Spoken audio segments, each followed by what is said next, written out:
Welcome back, everybody. Finally, after what was the longest break, we are getting into HellRaisers versus Alliance. Game number 2. Loda had some connection issues. We had some server problems, blah, blah, blah, blah, blah. We're finally getting into our second and last game of the night. So let's hop right into it. I welcome in my co-caster, Nahaz, going to be joining me, as well as we got Cart Dota on stats. Nahaz. Reserve time. Nahaz. Oh, God, I don't have Nahaz in the... I didn't notice our Skype call died. So, Nahaz is now joining me. What's up, man? What's up, dude? I was wondering. I didn't notice our call died. So I just, I passed it over to you, and I was just like, Nahaz?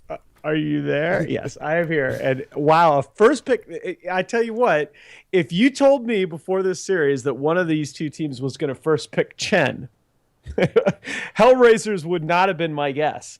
Of course, Aki Chen, very, very famous, but Chen's been a hero. I believe he has the highest win rate of any hero with 100-plus appearances, or even maybe 60-plus appearances in this patch. He's really been a dominant presence. Now, Alliance have already taken away the SF, so part of the value of the Chen that he's able to so efficiently stack up that jungle for the SF to flash farm is gone. But still, this is a hero that has just had a huge impact on games that he's played recently. All right, Chen, first pick, HellRaisers Alliance, going for the Batrider and Vengeful Spirit, I'm presuming? It's a 1-2 punch that is pretty common. That's pretty much the any combination of Batrider, Vengeful Spirit, and Earthshaker as your open this month seems to be just devastatingly hard to play against. Yeah, you have seen the Troll Sniper banned out, so the two pub heroes that I absolutely can't stand. But this is actually a little bit of a surprise. You've seen a number of Tier 1 pro teams starting to value the Witch Doctor higher and higher. PPD has really had a lot good to say about the hero recently, but he hasn't necessarily been picked up in the first phase that often, particularly with a lot of those other heroes that we mentioned still on the table. I really feel like both the Vengeful Spirit and the Earthshaker can cause problems for the Witch Doctor in particular. Yeah, I'm a bit surprised by that as well. Like, obviously, having the Chen on the other side of the team gives a lot more value to the Witch Doctor than normal. But I think you rather easily could have gone for the Venge or the Earthshaker here and gone for the Witch Doctor in the second phase. I mean, there's a chance that HellRaisers ban it out, but I don't particularly, it's good versus Chen, but I don't think it's so good versus Chen that it gives you enough value for the first 1-2 pickup. So maybe Alliance just really, and Bucking Mad and specifically, really value this hero a lot more than most others. We'll have to see how HellRaisers respond to this. I would imagine Rubik, Vengeful Spirits, or Earthshaker are all pretty solid supports here to be coupled up with the Chen. Instead, they go for a Storm Spirit to be picked up in the first 1-2. Plenty of room for Alliance to try and counter that Storm. They already have the Batrider, who's pretty decent. Witch Doctor isn't great, but Witch Doctor is just generally good with Batrider anyway, so the synergy is still there for Alliance. Yeah, and Storm has really made a pretty serious renaissance here, and a lot of it is that we've seen the resurgence of safe lane Storm as well as mid Storm, and that to me is it's a crucial thing that I keep going back to in draft analyses. That if you're going to be able to pick a hero like this, especially a core early on in the draft, he has to be able to play multiple roles and play multiple laning situations, and we've seen both safe lane Storm and mid Storm be effective here against a variety of matchups in the meta. So if I had to guess, I would probably say it's going to be an Alpha Ninja mid Storm Spirit, but I wouldn't be entirely surprised to see an Artest Storm either. Yeah, it all just kind of depends on what Alliance want to run up in that mid lane, and if it's too dangerous for the Storm Spirit, they put him safe lane, get that fast Orchid, allow him to snowball in. And we are going to be seeing now the Earthshaker banned away by HellRaisers. I wouldn't be surprised to see Alliance ban away the Vengeful Spirit. Just because, hey, the counters to the Batrider, plus the Vengeful Spirit is good setup stun anyway for the Chen. You get a nice increase of damage thanks to that aura. You've got a pretty solid stun and swap combo into heroes like the Chen, Centaurs, Creeps, or Hellbear Smashers. And then on top of that, just generally taking Roshan is a big advantage that HellRaisers will have in this game. Pretty much no matter what. They're on the dire side, they have a Chen. It's always going to be an option. Yeah, so just looking again at the numbers, Artes has played Storm a little bit more often in than Affinja. I think he's 4-1 in the last month on the hero. Affinja's, I believe, only played the hero one time, although it was a win over Na'Vi. So I probably maybe a little bit more tilted towards Safe Lane Storm than I would have thought.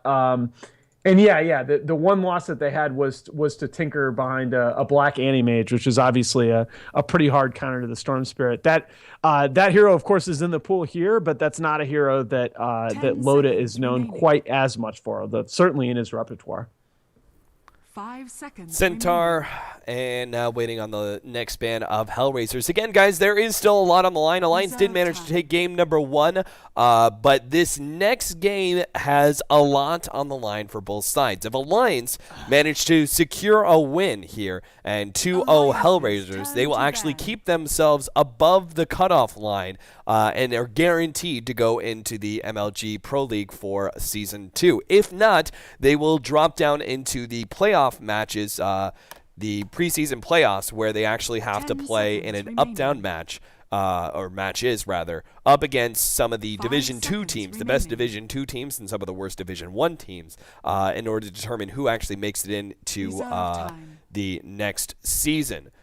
Meanwhile, HellRaisers, they already lost their first game, so they are kind of out of that guaranteed first place position. They are currently sitting at a record of 10-3 compared to 11-3 on BBC. So if HellRaisers manage to win this next game, we will have a tiebreaker between them and the Balkan Bears Corleone for that guaranteed slot to land finals, in which case whoever loses that match goes to second place, which is still pretty good, but you do have to play in a decider match up against the second place team from Division 1.2.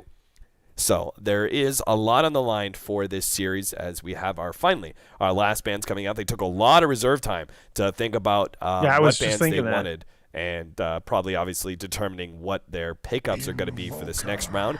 Wow. Invoker for Alliance. Matt is certainly bringing out some heroes that aren't traditionally seen too often, that's for sure. Well, Invoker's made a little bit of a comeback recently, but I'm just a little bit surprised. We haven't seen a Pycat Invoker in a while, if memory serves. And I would be very, very surprised for them to put load on that hero. So, yeah. I mean, this is very likely going to be a mid Pycat Invoker against 10 seconds. Well, yeah, more and more it's looking to me like a safe lane Storm. 5 seconds. I think you can take advantage of this Invoker pick and pick a hero that's gonna do a little bit better against Invoker mid than a Storm. Probably a little bit early for the TA pick here, but I wouldn't throw that out. That's a strong possibility if you know it's going to be an Invoker mid. Templar Assassin does pretty well versus most of these range hero mids such as Invoker and SF and those kind of heroes. HellRaiser is now going to go for the Skywrath Mage. Decent responding hero to the Invoker, Batrider, and Witch Doctor. It's all pretty decent. I mean, I think the Skywrath argues pretty strongly that HellRaisers have read this as an Invoker mid. In which case, they do have some decent ganking potential. It's not quite as good as like Rubik paired up with the Chen or something like that. A nice hard disable that is, pulls you back into the Chen creeps. But the slow is not bad. And if you can land the slow and have the Storm Spirit get close enough for the pullback and then get the Chen creeps on top after that, it's kind of a guaranteed kill, whoever's mid. So Alliance have some decisions to make here. They still have the support and the both carry. Teams, the reserve time having been spent early on. I mean, I feel like this is a factor when you're thinking about the draft and you're thinking about making a third pick like Invoker that can get countered. I mean, I feel like it's a factor that it's harder for the other team to come up with that perfect counter. And yeah, this is. I would be a little bit surprised if this were not a LOTA Safe Lane Faceless Void and a Pycat Invoker mid, and it's a powerful hero combo. I was searching my brain in that last few seconds for whether or not Alliance could sort of come up with a backdoor dual mid like they had so much success with, but the Wisp already banned out. I don't think you necessarily want to take a Lich. Clockwork is an example of a hero, so they're going to come back with him. It's a decent pick here, but boy, Clock, after having so much success last month, has really struggled so far this month. A couple days ago when I checked it, he was 15 and 30 so far in March. Wow, that's a severe drop in win rate, especially considering how heavily favored he is. Yeah, a big thing is that at least in the EU meta, we're seeing a little bit less Axe, and a big reason for the resurgence of Clockwork was that he had a lot of success against Axe. So the Slark's going to be banned away by Alliance. Still need to see the 1 or mid for HellRaisers. Storm Spirit, as you said, could be the safe lane. So they do ban the AA with does HellRaisers with the 5th ban, and with the first pick Chen, I'm actually a little bit surprised that it took them that long to get to a 5th ban AA. I was thinking that they probably ought to have banned the AA ahead of the Drow, but that's a really good ban. And Alliance are they're locked into a situation where they need another support here. Definitely could come back with the Ogre as they saw in the previous matchup. Vengeful Spirit, of course, is 5 seconds remaining. Wait, what? Venge is still in the pool? Yep. She's Wow. still in the pool the whole entire time. And no, The they go line, for the okay, line. the Oh, other- yeah. The other big obvious support pick. All right. Yeah, especially versus Storm Spirit. I think Vengeful Spirit has better synergy with Faceless Void and Witch Doctor as well, actually. But when it comes to countering the enemy heroes, Lion is going to be better, particularly versus Storm Spirit. So having the nice hard disable, they already had the Bat Rider and the Chronosphere, but they are really making sure that this is not going to be a fun game for the Storm Spirit, and that's the risk of picking up a Storm Spirit in the first one too, man. It leaves you exposed to a whole wealth of counters, and HellRaisers now have to decide whether or not they do want to run got this. 6 seconds, man. 5 seconds And remaining. whoa, okay. I wondered. I really did wonder whether they were going to pull something out of the back door like this, because the PL definitely a non-standard pick, but it could be a decent game for it. I mean, PL a very, very strong skirmish hero, and they're going to have a window here before the Faceless Void comes online. I think there's a lot of pressure on Nico in this game to get a good Blink Dagger timing, because I really do feel like Alliance needs to be ready to fight here at 15 minutes. HR have a lineup that I feel like they can get really aggressive with. The PL is a much, much better mid-game aggression hero now than he was before. Time to pull out a stat card. How many times does HellRaisers actually run Phantom Lancer? Because I cannot think of a single time that they've run this hero. 10 seconds remaining. I mean, I've seen a couple different Western teams run 5 it. seconds remaining. Even there was one CIS team. It might have been Vega or someone that ran a Phantom Lancer once, but there's no way. I can't think of a single time that HellRaisers has run Phantom Lancer, at least from games that I've seen. Yeah, I don't think they have. I mean, Once. Okay, they have once. All right. So, no, you're right. A lot of Western teams have tried him out. Yeah. So HR did run him in Dota Pit in actually a loss to Secret. So, okay. that kind of figures there. And they ran him, interestingly enough, with a Storm Spirit, with an Atha Ninja Storm Spirit mid. Didn't work out for them there, but I mean, I can see the potential power of that combo. That's a lot of damage in the mid game. But yeah, I think if the Bat Rider can get a good blink timing, that Alliance can apply a lot of pressure here before HR are really ready to exploit that powerful mid-game window. Right.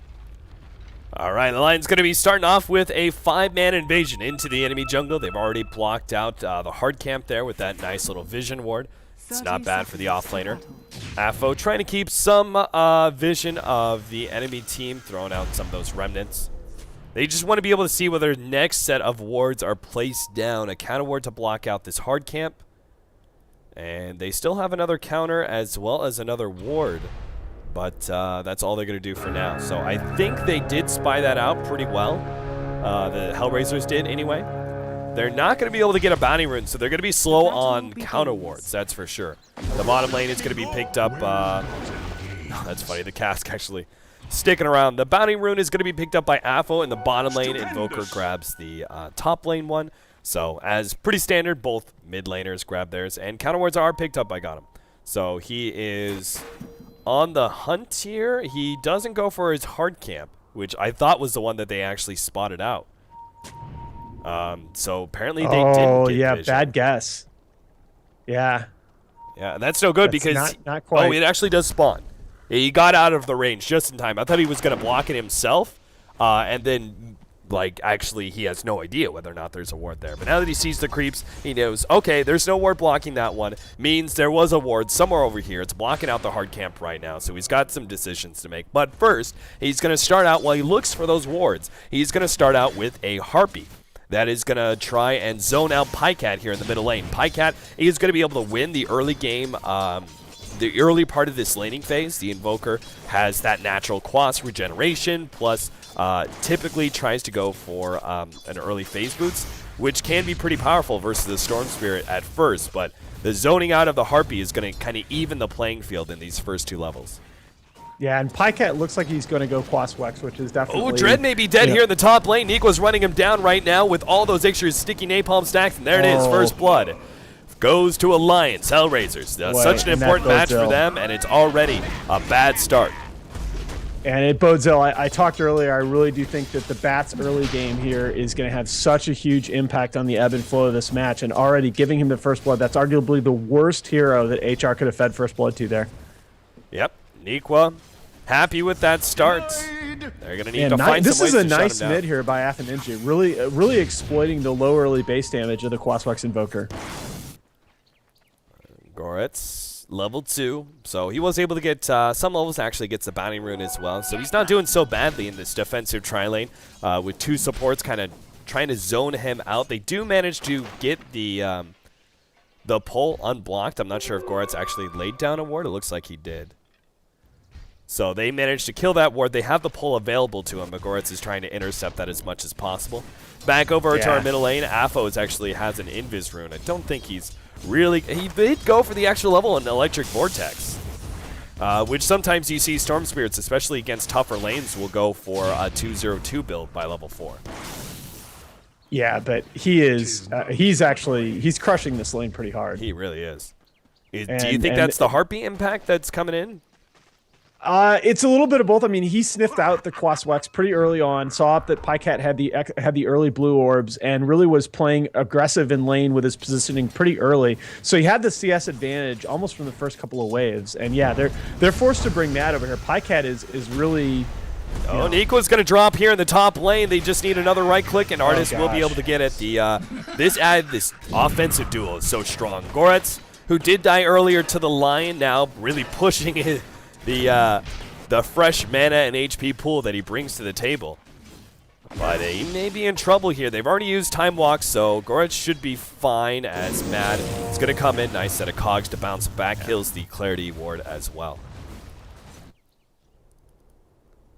Yeah, so I mean, dramatically different already from the HR side. They got a kill on Niqua to make up for giving him first blood. The Storm's doing extremely well mid. I mean, from the early game, you know, HR is definitely gonna hold their own here. Yep, and Gotham actually had a nice little medium stack that didn't get any golems. Very fortunate for him. So he's trying to make a recovery since he spent so much time with his Harpy there in the middle lane to make sure that Afo did win his lane.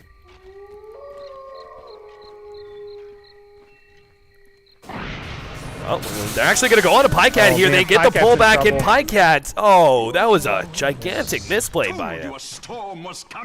I mean, I would say there is really no reason that a Storm should get the kill on the Invoker. Well, I mean, pre-level 6. When he gets a lead like this is, yeah, pre-level 6, exactly. Cool, no.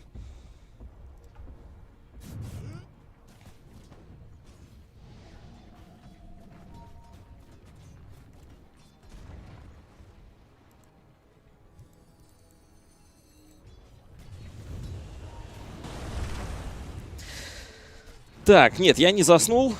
Я настраиваюсь на матч, который начинает потихонечку переходить вот эту пассивно-фармильную стадию.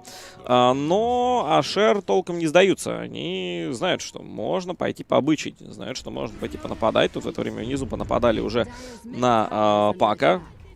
Джакира вместе с Огр-магом. И левел очень хороший уже у Дреда. Это значит, что Дредуха, братуха скоро начнет нормально зажигать. Да он уже нормально, по идее, зажигает.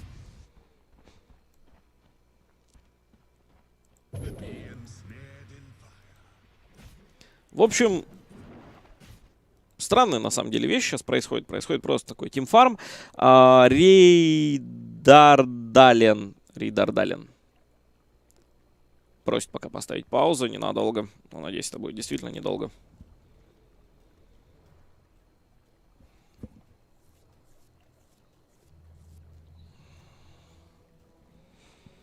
На, поехали, еще немножко поиграем. I want to play game.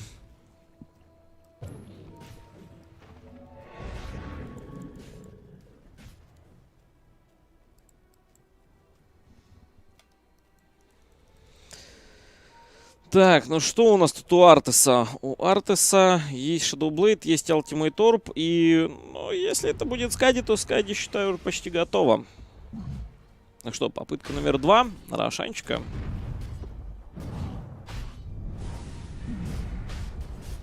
Но сейчас Альянс слишком далеко находится, хотя телепорт есть. Можно было парализовать нападение, но Бейна придется пешком идти.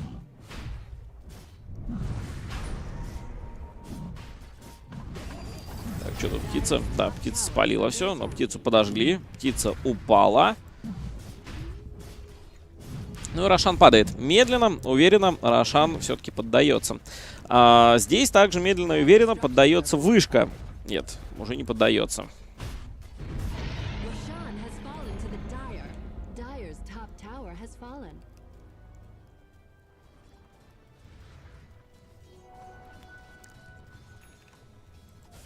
Так, Родуфатос у Джакира, Юл у Пака. Пак в своей команде выглядит весьма неплохо. Впрочем, так же, как и Патма. Вот у них разница в нетворсе всего в 200 голды. Ну, или там 300, или даже если 400. Все равно для такой разницы в классе героя. Хотя тут тоже непонятно, на какой роли эта Патма была. Да давайте, кто на ком? Надо вспоминать. Ну, Ликан в лесу был точно. А, ну да, они же там стояли внизу, гоняли. Да, Абадону и Джекиру. Ну и тоже вовремя чует опасность Эмбер и грамотно уходит с фарма.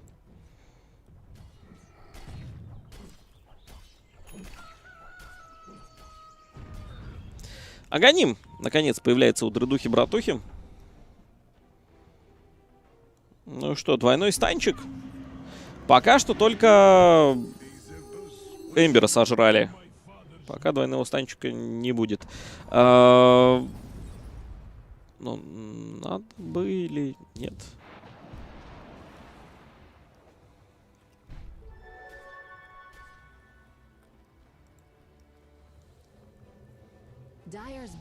Так, ну что, нападали-те на нижнюю вышечку? Да, нижняя вышка разрушается потихоньку. Тут подходит Джакира.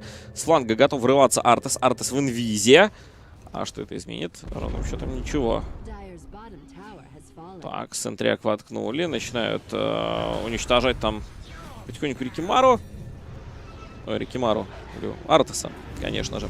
Ну и горцам сбривают. Отличный тройной мультикаст. Дред, беги, беги, Дредуха. Через 2 секунды будет еще один станчик. Но тут очень серьезные проблемы у Сларка. Сларк Shadow Dance не успевает поражать. Но там пока только минус Аегис. Моментально делаются 2 телепорта. И успел фистами забрать Бистмастером у нас Эмбер Спирит. И также не дал он улететь Ликантропу. Следовательно, это минус 2 от Эмбера. И Эмбера не то что фиданули, но дали ему немного денег. Что, в принципе, одно и то же.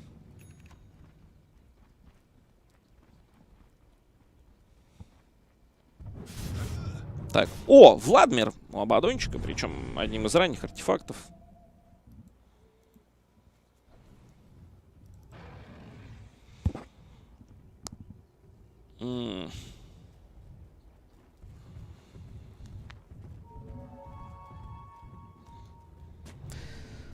Так, кого-то нашли. Тут Артес нашел Бейна. Нашел Бейна. Подрезал Бейна. И давай, инвиз. Даже инвест не стал тратить. Такая вообще дерзость.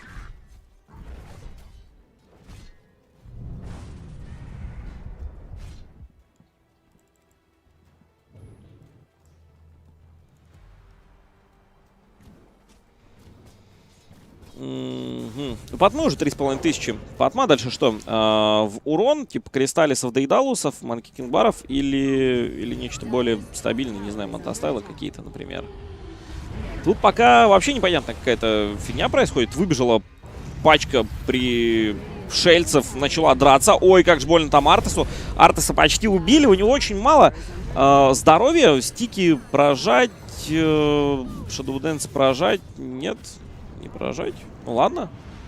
Так, нападение очередное на ребят тоненьких. Ой, как же больно Эмбер попрыгал. И еще и мультикаст работает по Аке. Прыгает дальше Артес, нападает на Патму. Патма на развороте, стрелу, Старшторм. Но там Shadow Dance очень вовремя.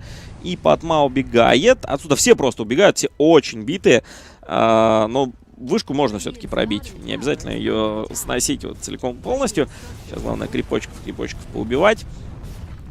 Да, и продолжать уничтожать здание. Да, пришел Бестмастер. Бестмастер может порядок навести вместе с Патмой, это вдвоем. Ару, мимо. Просто 5 станов. 2 X и 3 X.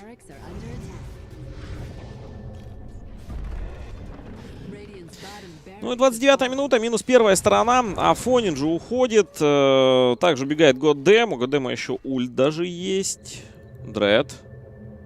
Ах, успел улететь. А сбить, правда, было нечем. И Пак собирает догон. Тот самый потрясающий догон. Потом сказать: да ладно, мы, как обычно, вот это поугорали с вас. Вы же слабенькая команда. У нас же целых 1-3. На вас каких-то 7-2. Поэтому мы собираем догон на Паке. Абадона, кстати, не отпустили, насколько я понимаю, верно.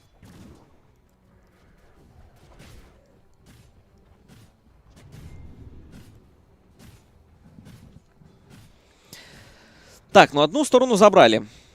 Ашеры. Дальше, наверное, нужно идти.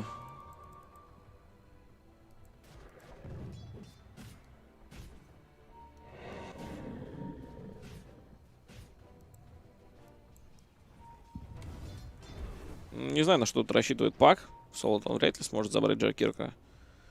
Хотя поджечь. Через Liquid Fire, говорю.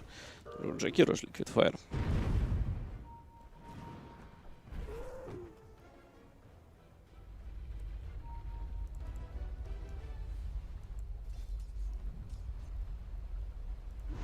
Так, подняли Джакирка. И все.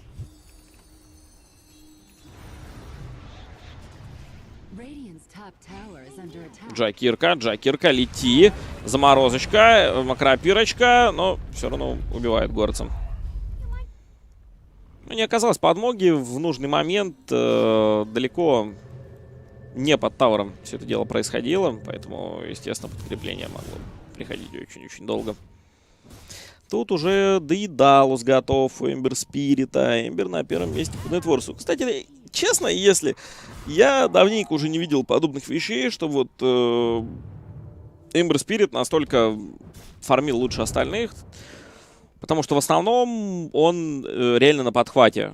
У него появляются какие-то там барабаны, аквилы, яши. Такие не особо мощные, скажем.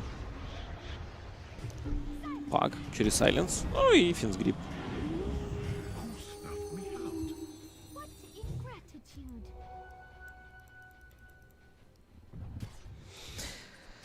Так, ну вторая такая получается уже нелепая смерть. Пока у нас на топе небольшое скопление ребят за шер. Сейчас буквально один момент. Надо размяться. Может зарядку сделать прямо во время стримчанского. Пока у нас тут Вакинмеда заморозила. Заморозила также, возможно, еще и Аки. Аки заморозила окончательно. Он уже просто околеть должен. Нападение на Факинмеда. Факинмеда пробивает. Артес тоже. Начинается жесткий фокус цели. И не успевает помочь Абадон. Да. Ну, это тимвайп, друзья. Альянс организовывает тимвайп. Вышки мидов тир 2, как мы видим, тоже нет. Это значит, что хороший шанс сейчас есть для захода на территорию. В смысле, на базу.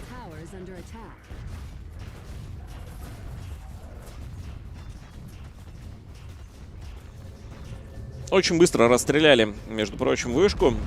Также быстро должны, наверное, расстрелять и казармы.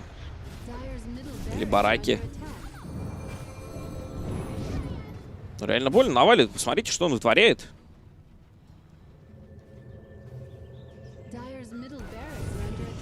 Так, Арроу. И отличная заморозка. Скорее всего, Пак здесь должен догорать. Пак. Нет, нет, нет.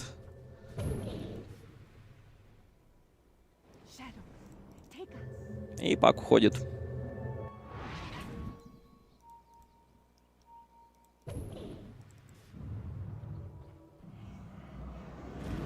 Что вообще происходит? Происходит то, что убивают Афонина сейчас. Ну вот, посыпались, что ли, ашеры? Вот, все было очень неплохо до последнего момента. Видите, ввели почти 10 тысяч золота. И спустя один, замес нормальный, полноценный, и парочку каких-то просто вылазок в направлении противника, вот во что превратили все эти графики. В 0.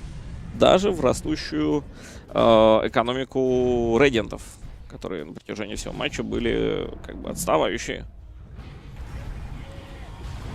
Так, еще одно нападали те. И еще одного подожгли. И пошел Артес нападать на Аке. Есть Сайленс, есть Дарк Пакт. И надо уходить. Кому это надо?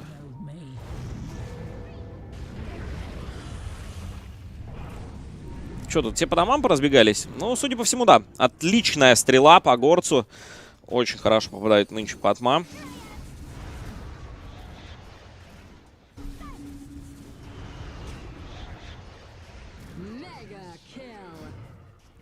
Ну что получается? Очередных минус много. Там 4, наверное, даже забрали. Что-то Эмбер долго в тайре не сидел. И очередные деньги. Деньги. Минус много денег. Сейчас у ашеров вот мы видим, что камбэк реально был очень большой. Дагон уже левел 4 появляется. Хорошо.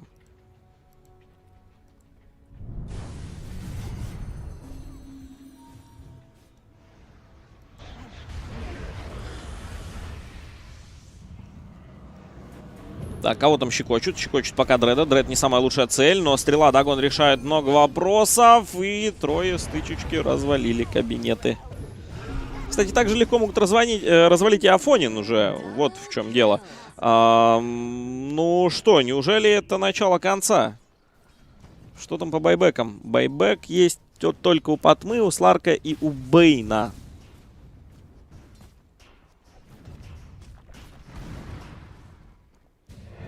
Ну, еще у Гурмагова сейчас появился. Надо сразу отправлять на топ, нести противоположную сторону. Ну, не противоположную, а фланговую сторону. Там хаули, все дела, потому что пока здесь в миде ребята разбираются, делают грязную работу, вот этот товарищ должен времени зрения терять, а он его теряет. Может, у них, правда... Ладно, об этом будет потом. Так, стрела, стрела такая себе. Ой-ой-ой, как же хорошо сейчас по факин Мэду залетает. Ну и